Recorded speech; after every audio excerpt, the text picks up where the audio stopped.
it is Jack Gill and welcome to Redmen Academy. It is the week that we've all been waiting for. Premier League football is coming back. We're going to do a bit of a video that's talking about European football first, though, before you hear all about our thoughts on the Premier League returning.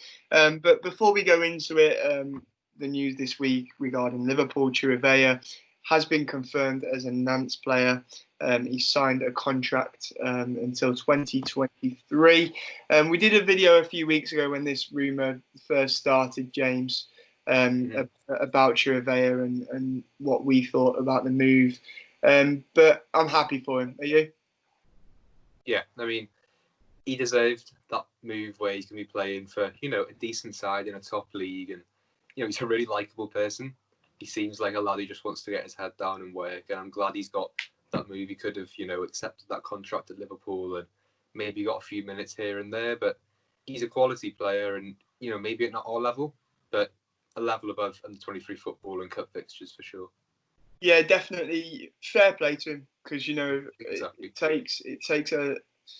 It really takes something for someone to turn down a 5-year contract at Liverpool, and he's clearly put his career first, and he wants more first team football. He wants to play regularly, and he's going to get that at Nantes. I think he's one of them players where he'll really show himself and he'll become a quality player there. I have no doubt about it, and it's going to be interesting to see how he turns out in the French league. But we'll definitely be keeping an eye on him. But if you want to hear more of mine and James's thoughts on that, go over to that video. I'll put a link in the description of the Chirivella video, and you can watch that and hear more. Both very much thinking that it is the best thing for him and his career. But yeah, we'll talk about this weekend's young shining talent now. The La Liga returned this weekend. James, do you watch too much La Liga football? Were you happy that that's returned? I mean, I watched a few highlights here and there, and I saw a bit of the Barcelona game, a little bit, not too much. And I'm just glad it's back. To be honest, I do enjoy watching La Liga. It's not a league that I'm really that into, but I'll passively watch it. Whereas, I'm a bit more intensely into the Bundesliga. I think the quality of play is sometimes a little bit better. But yeah, I enjoyed watching that Barcelona game. It was really good. It was the novelty as well, isn't it? And the convenience of the Bundesliga and the fact it came back first. I think now so around the Liga's back, not too many people are excited because they know the Premier League's I've had my fix now. I'm good. Exactly. But La Liga isn't necessarily a league that excites me. I think a lot of people know I'm not a massive fan of Spanish football. I hate that whole shithousery that we saw when we played Atletico Madrid and stuff like that. I despise it. But, as you say, I like to keep up to date with the highlights and I like to see stuff. Yeah. And I saw the Toni Kroos goal, which if you haven't watched it yet, make sure you see that. Brilliant goal. Yeah, an absolute stunner. But one player that caught my eye this week in particular, James, we didn't want to do too much of these, but Kubo of Mallorca. We know he's on loan from Real Madrid. And funnily enough, Barcelona did have their eyes on him. They let him go to Madrid. And, he gave them, and Jordi Alba especially, a real tough time at the weekend, didn't he? Yeah. I mean, he's such an exciting young player. He's only 19 years old. I mean, probably had a point to prove as well, didn't he? Wants to show Barcelona right for not taking him back. Because as far as I've seen online, he wanted to go back to Barcelona. Yeah. Real Madrid weren't his first choice. And it was just something down to the contract, wasn't it? Where they weren't willing to sort of push the boat out for him. So he backed himself. He's gone to their biggest rivals. And he's looking like a really good player. And when you compare him to, youngsters they brought in for £40 million, he's coming for free. And, it looks like an absolute bargain. Yeah, I can't believe Barcelona let him go to Real Madrid. I really can't. He looks like a real star. He's played 26 games on loan at Mallorca this season. He's only got 3 goals. But as I say, he's playing in a Mallorca side that aren't the best. And he really stood out against Barcelona. And, Barcelona beat Mallorca quite convincingly. But he was their star throughout. And you could see him really causing Alba problems. And, We've laughed quite a lot since that game at Anfield last year of what we did to Jordi Alba, but he's one of the best left backs in the world, and to see a young player like Kubo, run rings around him, you've got a star. Yeah, I mean, he was the benchmark, him and Marcelo, for quite a few years on what you look for in a top level left back. And this Kubo lad made him look like bang average. I mean, what I like about him so much is that, okay, he's a brilliant attacker, but he's versatile as well. He's played a few games at centre midfield. He drops off a little bit and will play that right midfield role as well, where he's not always on the front foot. And for a 19-year-old, that's ridiculously well-rounded. Yeah, we love a versatile player, us, don't we? Oh, we love it. It's one of them things, though, James, with Real Madrid, and this is what I wanted to ask you. We've seen with Odegaard, he's had a couple of loans the last few seasons. Do you see Kubo going on another loan next season? Do you think Real Madrid, you mentioned there, they got him on a free. Do you see him maybe going out permanently and Real Madrid using it as an excuse to cash in on him and make money on this young lad? Or do you think he can be a star player for Real Madrid in years to come?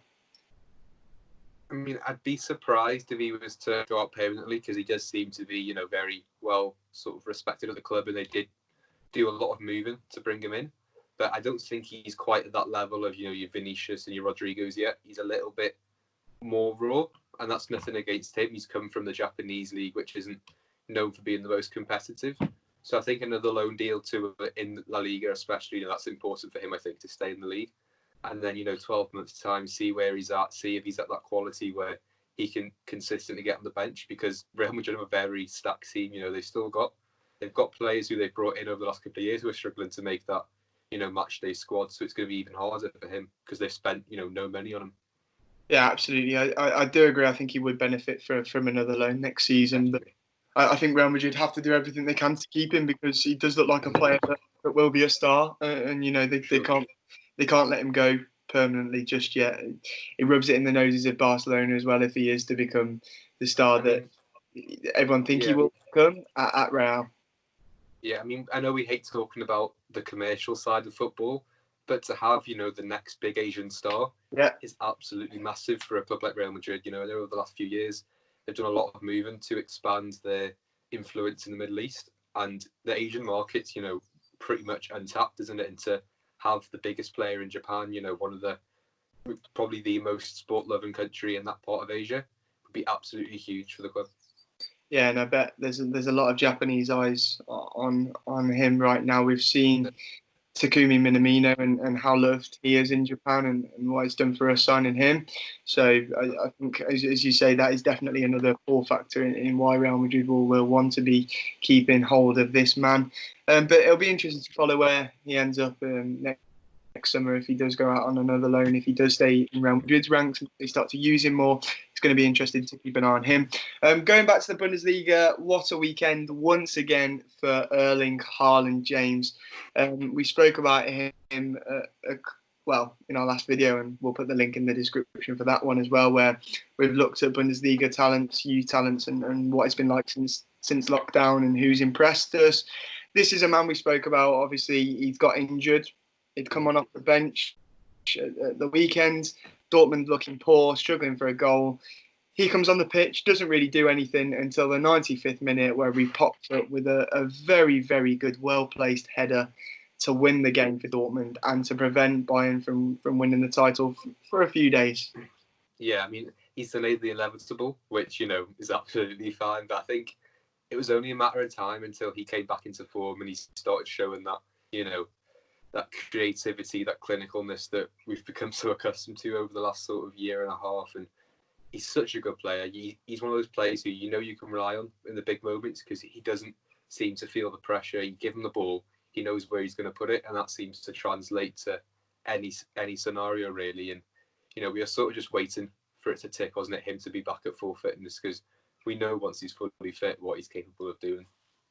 Yeah, that was a bit of a turning point for me with Haaland, because this has been his breakthrough season, and we've seen Haaland at his best this season. And it's talking about making sure he replicates that and can do this for many seasons to come. He's got his move to Dortmund for a bigger league, and all eyes are on him now, and he's impressed at times. Obviously, he burst on the scene. His Dortmund debut off the bench was outstanding. He's had good moments since then. But this is the difference between being a star and being just a very good player. And what Erling Haaland did at the weekend Whereas he was there, he only needed that one chance. He only needed that one chance, and he put it away. And that is what is the difference between a star and a very good player. You give a star one good chance, and they'll punish you for it. And that's what Haaland did on Saturday. I mean, he's not a passenger, is he? He's the one that's pushing them along. He wants to be the person who's getting all the attention for all these, plaudits that'll come his way. He's not happy just to be, part of the team. He wants to be the team. And I think, with that kind of mentality, you're going to go all the way to the top, and you're going to consistently be working to prove those who doubt you wrong. People were doubting him as well, thinking, oh, he seems to have lost his edge. It might take a while to come back. Next game, win and goal in the 94th minute. Yeah, silence that, hasn't he? Yeah, I've not put this in the agenda as well, but it was interesting to see another young player, Jadon Sancho, was dropping really deep late on in that game to try and make stuff happen. And it was very good that Dortmund got it in the end. But you just can't rule them out, Dortmund, can you? Because I think there was a stat, Ralph Honningstime was saying at half-time they'd gone 4 games without scoring a first-half goal, and they seemed to be a second-half side. And, they just wouldn't lie down, would they? Yeah, I mean they've got that underdog quality, haven't they? I know they seem to have been the underdog for 10 years now, but it doesn't really get old because they're such an exciting team to watch on their day. That okay, you'll accept they might drop points here and there, but when they play well, they win in style, and it seems to happen, all the time. Yeah, it was a real shame for their opponents as well, with Werder Bremen beating Paderborn convincingly on the same day. It makes that relegation race just that bit more interesting. And we have Bayern maybe winning the title against Werder on Wednesday, I think it is, Tuesday or Wednesday.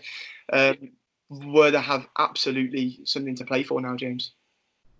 Definitely. I mean, it keeps things alive, keeps it competitive. And I know we can't really say anything being Liverpool fans about a competitive league, but it is good to watch, isn't it? It's nice knowing that there is stuff to play for and that, it's not all dead and buried. Because that's the one thing I'd sort of say was bad about the season, if I was to watch as a neutral, was that we ran away with the league straight away. And, for us, it's great.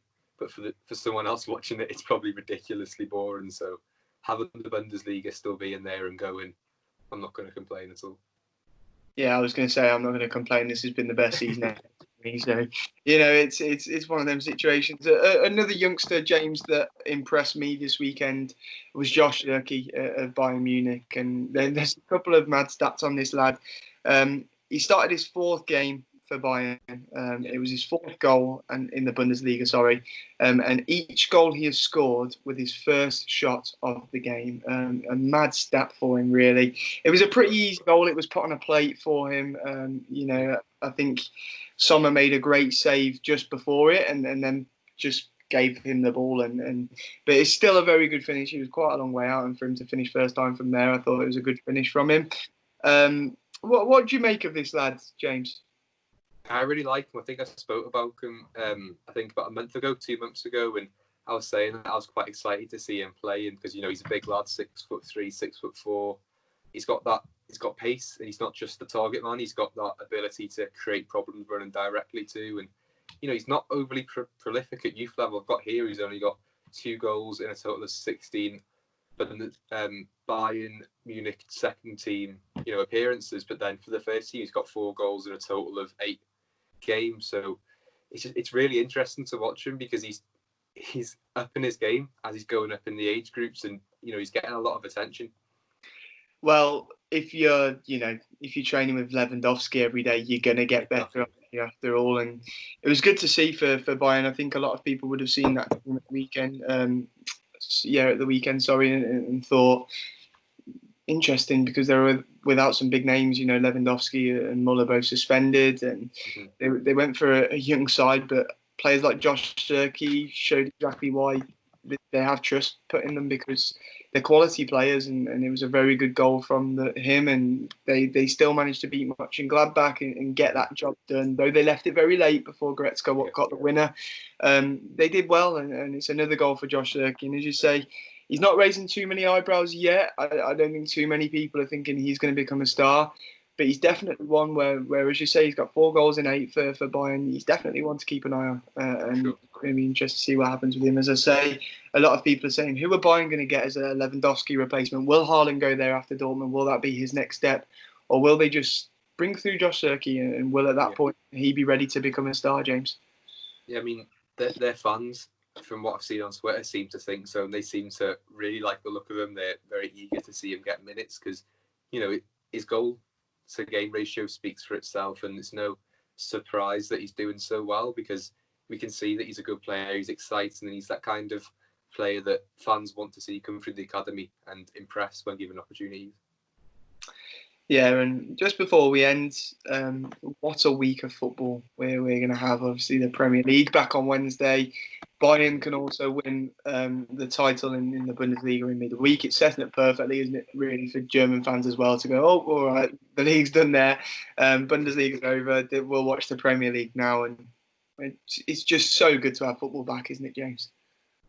I honestly can't wait. I was just talking about it today, and I'm so looking forward to just watching Premier League football. I know I've enjoyed watching the Bundesliga. I enjoyed watching a bit of the Liga the other day, but it's just something about the Premier League. Even if it's Liverpool playing, it's just a bit of normality, isn't it? It's a bit of how things were a few months ago before everything went crazy. And yeah, looking forward to Wednesday night. Even watching Aston Villa seems exciting to me. So that's the biggest compliment I can give. Yeah, it's definitely something to keep everyone indoors as well. I think things have gone very crazy over the last few days and weeks, and it's very easy with social media now to lose your head, and I think this has come at the perfect time to get everyone back to a sane place, and to help a lot of people mentally, because it's just a horrible world with a lot of the stuff going on out there at the minute. But yeah, football back in abundance, and me and James will be with you in abundance as well. We're going to do as many videos as we can, keep you up to date, and there'll be a Premier League preview on the way as well. So thanks very much for watching. Hope you enjoyed, and ta-ra.